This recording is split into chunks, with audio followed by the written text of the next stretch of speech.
7절 말씀 가지고 내게로 돌아오라 라는 하나님의 음성에 대해 생각해 보고 있습니다.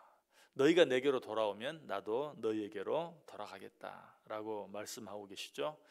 그 의미들 여러 가지 생각해 보았는데, 지난 시간에는 하나님께 돌아온다는 것은 하나님께 영광을 돌리는 것을 말한다라고 말씀드렸어요.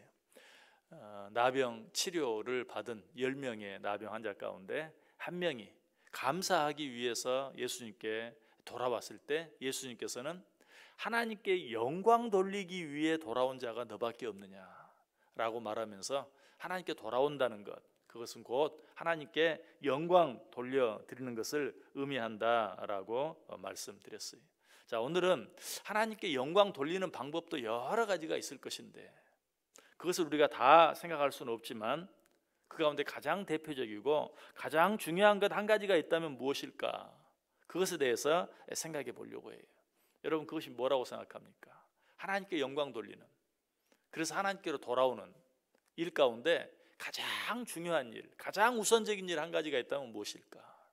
그것은 예배입니다. 하나님께 예배 드리는 거예요.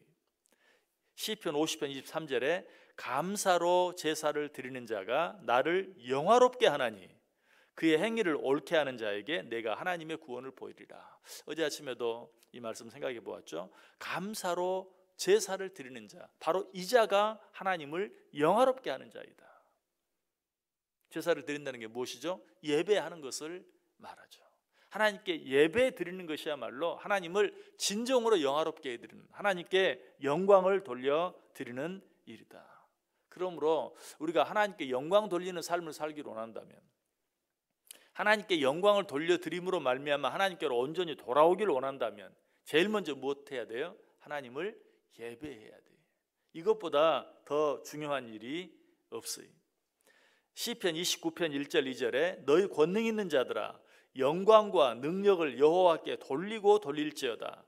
여호와께 그의 이름에 합당한 영광을 돌리며 거룩한 옷을 입고 여호와께 예배할지어다. 이 말씀 보면 하나님께 영광을 돌리란 말을 3번이나 반복해서 영광을 돌리고 돌려라, 영광을 돌려라 라고 강조해서 이야기한 후에 뭐라고 결론을 맺고 있습니까? 하나님께 예배할지어다 라고 말하고 있어요.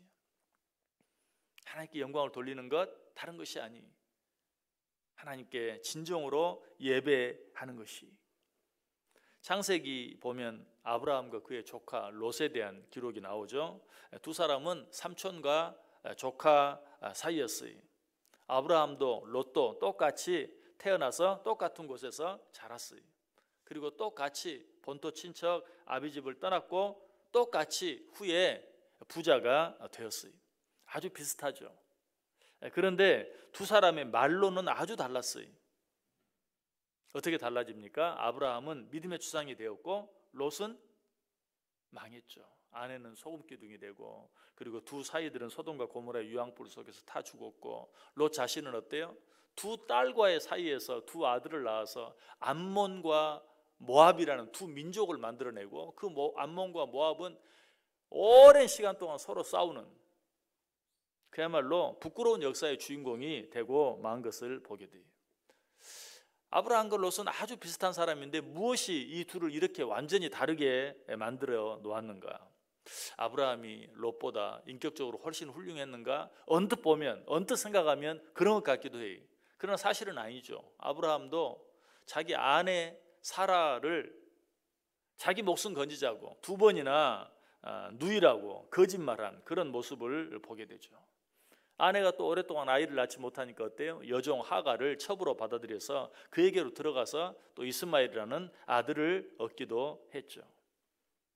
이처럼 아브라함도 인격적으로 부족한 점이 너무나 많아요.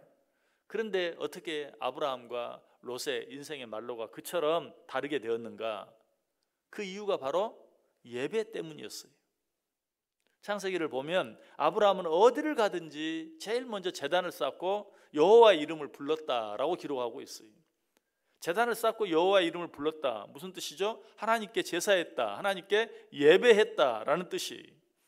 그러나 조카 롯이 제단을 쌓고 여호와 이름을 불렀다라는 기록은 단 한 번도 나오지 않아요. 뭐 인격적으로나 여러 가지 삶의 모양이나 모든 것들이 너무나 비슷했지만 하나님 앞에 예배했느냐 예배하지 않았느냐에 따라서 그 인생의 결과는 완전히 달라져 버린 것이, 예배가 사람의 운명을 바꾸어 놓아요. 그러므로 진정한 크리스찬이라면, 정말 하나님께 영광 돌리는 삶을 살기를 원한다면 무엇보다 먼저 힘써야 될 것이 무엇이에요? 하나님께 예배하는 일을 힘써야 돼요. 예배하는 일에 목숨을 걸 수 있어야 돼요. 영국의 청교도들은 어떤 자들이었습니까?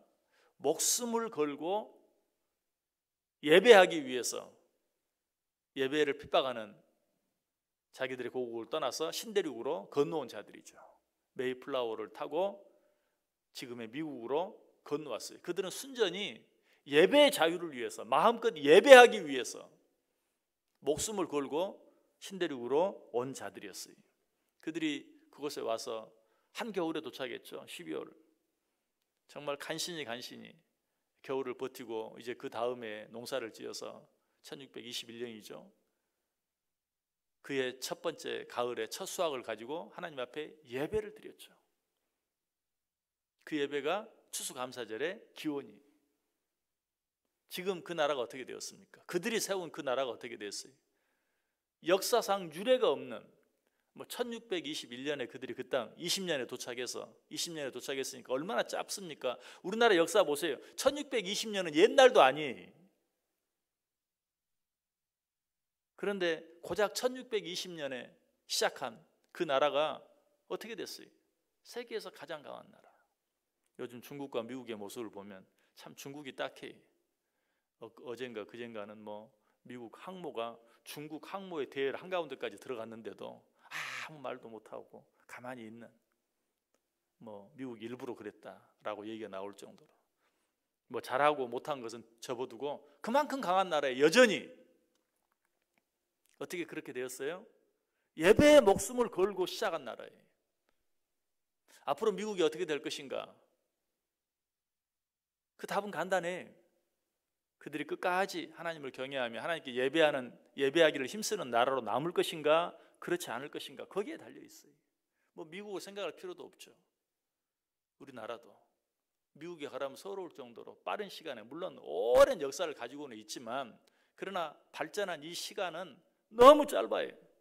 모든 사람들이 깜짝 놀랄 만큼 빠른 시간 안에 우리나라가 이만큼 된 가장 중요한 이유가 뭡니까? 기독교의 놀라운 발전, 세계적으로 유례가 없는, 졸지에 그렇게 우상을 섬기던 나라가 하나님을 섬기던 나라로 가장 빠르게 세계에서 가장 많은 선교사를 파송하는 나라가 되는 그런 변화가 있을 때 이 나라가 이렇게 될 수 있었어요. 무엇이 그렇게 만들어요? 하나님께 예배 드리는 것. 여러분, 우리가 하는 모든 신앙 행위 가운데 가장 중요한 것은 예배예요. 그래서 하나님께서 정말로 영과 진리로 마음과 뜻과 정성을 다해 당신에게 예배하는 자를 찾고 계시는 거예요. 어디 나를 예배하는 자가 없나? 왜? 바로 그 자가 자기를 영화롭게 하는 자이기 때문에. 자기를 영화롭게 하는 자에게 어떻게 한다고요? 내가 구원의 기쁨을 보이리라.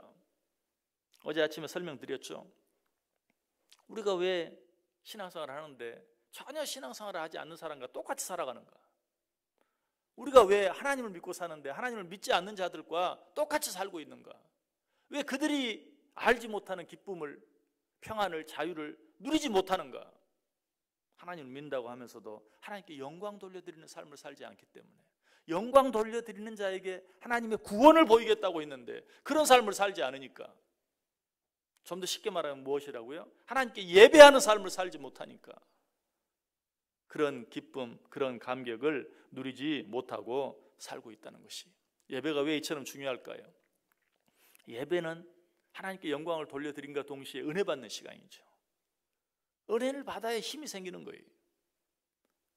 은혜를 받아야 힘이 생겨요. 힘이 생겨야 무엇인가 할 수 있어요.